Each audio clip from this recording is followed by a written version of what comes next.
नमस्कार मैत्रिणींनो, रोज आपण उपीट पोहे शिरा खाऊन कंटाळतो. मग त्यासाठी आपल्याला वेगळा काहीतरी नाश्ता हवा असतो. म्हणून आज मी या ठिकाणी तुमच्यासोबत या ठिकाणी शेवाळ्याचं उपीट या ठिकाणी करत आहोत. तर त्यासाठी लागणारं जे साहित्य आहे ते या ठिकाणी मी या मशीनवर तयार करून आणलेल्या शेवाळ्या घेतलेल्या आहेत. त्यानंतर मी एक बारीक कांदा कट करून घेतलेला आहे, एक टोमॅटो घेतलेला आहे, एक गाजर घेतलेला आहे, 2 ते 3 हिरव्या मिरच्या घेतलेल्या आहेत, आलं लसूण चेचून घेतलेला आहे, कढीपत्ता घेतलेला आहे, कोथिंबीर घेतलेली आहे, अर्धा लिंबू घेतलेला आहे आणि या ठिकाणी शेंगदाणे भाजून त्याची सालं काढून त्याच्या डाळी करून घेतलेल्या आहेत. त्यानंतर या ठिकाणी 1 चमचा जिरं, चवीनुसार मीठ, 1 चमचा हळद, 1 चमचा मोहरी आणि या ठिकाणी हिंग. तर येथे मी या ज्या शेवया घेतलेल्या आहेत त्या या ठिकाणी गॅसवर एक पॅन ठेवलेली आहे. त्या पॅनमध्ये भाजून घेणार आहे. भाजत असताना गॅसची फ्लेम एकदम बारीक ठेवायची आहे, कारण शेवया एकदम बारीक असल्यामुळे लगेच करपतात. या ठिकाणी एकसारखं हलवत राहायचं आहे.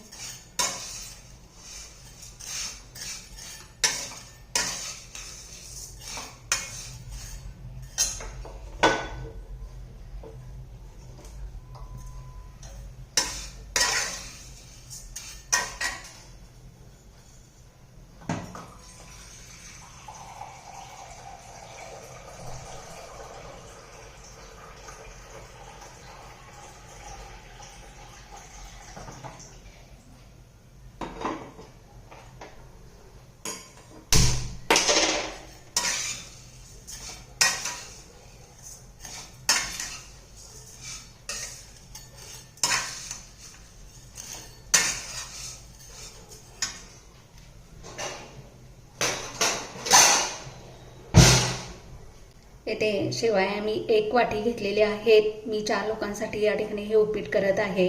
तुम्ही किती लोकांसाठी हे उपीट करताय त्याच्यावर शेवया कमी जास्त करू शकता. आता मी या शेवया एका भांड्यात काढून घेत आहे. या ठिकाणी या शेवया फोडणी घालण्यासाठी फोडणी तयार करत आहे. त्यामध्ये मी 2 पळ्या तेल घालत आहे. तेल चांगलं गरम झाल्यानंतर त्याच्यामध्ये पहिल्यांदा मोहरी घालायची आहे. मोहरी तडतडली की त्याच्यामध्ये जिरे घालायचे आहेत. त्यानंतर या ठिकाणी मी आलं लसूण पेस्ट घालत आहे. आलं लसूण पेस्ट चांगली झाल्यानंतर कढीपत्ता घालत आहे. कढीपत्ता हा थोडा सुकलेला आहे माझ्याकडे.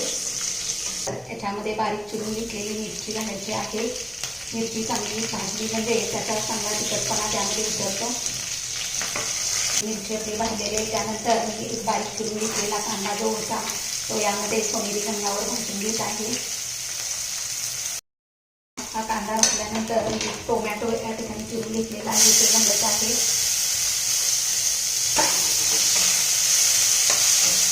मीठ घालत आहे, कारण टोमॅटो त्यामुळं एकदम चांगला शिजतो. वरती झाकण ठेवून 2 मिनिटं टोमॅटो मऊ होऊन द्यायचा आहे. टोमॅटो हे आपले मऊ झालेले आहे. त्यानंतर या ठिकाणी मी एक गाजर चिरून घेतलेला आहे ते घालणार आहे. तुम्ही तुमच्या आवडीनुसार यामध्ये वाटाणा गाजर घालू शकता. आज माझ्याकडे वाटाणा शिल्लक नाही आहे. 1 चमचा हळद घालायची आहे. हळद अगोदर घालायची नाही, कारण बाकीचे मसाले भाजत असताना हात करपले जाते. हिंग घालत आहे. ज्या शेंगदाण्याच्या डाळी करून घेतलेल्या होत्या तेही यामध्ये मी घालत आहे. शेंगदाण्याच्या डाळी घातल्यामुळे काय होतं, दाताखाली कचकट असं छान लागतं. तुम्ही बघू शकता या सर्व मसाला छान भाजलेला आहे. आता 1 वाटी मी शेवया घेतल्या होत्या, त्यासाठी या ठिकाणी मी हे पाणी गरम करून घेतलेलं आहे. तर तुम्ही गार पाणी जरी घातलं तर त्या पाण्याला उकळी येऊन द्यायची आहे. आता मी या ठिकाणी गरम करून घेतलेलं होतं ते पाणी घालत आहे. गॅसची फ्लेम मोठी करायची आहे. 1 वाटीला 2 पेलं मी पाणी घातलेलं आहे. त्याला झाकण ठेवून चांगली उकळी काढून घेणार आहे.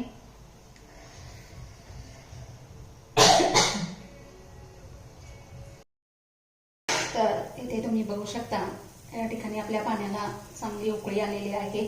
त्यानंतर त्याच्यामध्ये मी थोडीशी कोथिंबीर घालणार आहे. गॅसची फ्लेम बारीक करायची आहे आणि त्याच्यामध्ये या शेवया सगळ्या घालून घ्यायच्या आहेत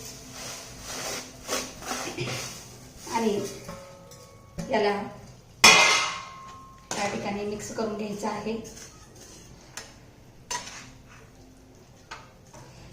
5 मिनिटं मंद गॅसवरती शिजवून द्यायचं आहे. मोठा गॅस करायचा नाही. ते बघू शकता मस्त असं आपलं या ठिकाणी शेवयाचं उपीट तयार झालेलं आहे. हे बघा इथे मस्त आपलं उपीट तयार करून झालेलं आहे. माझी ही रेसिपी तुम्हाला आवडली असेल तर तुम्ही ही असं उपीट करून पहा आणि माझ्या चॅनलला लाईक आणि सबस्क्राईब करायला विसरू नका.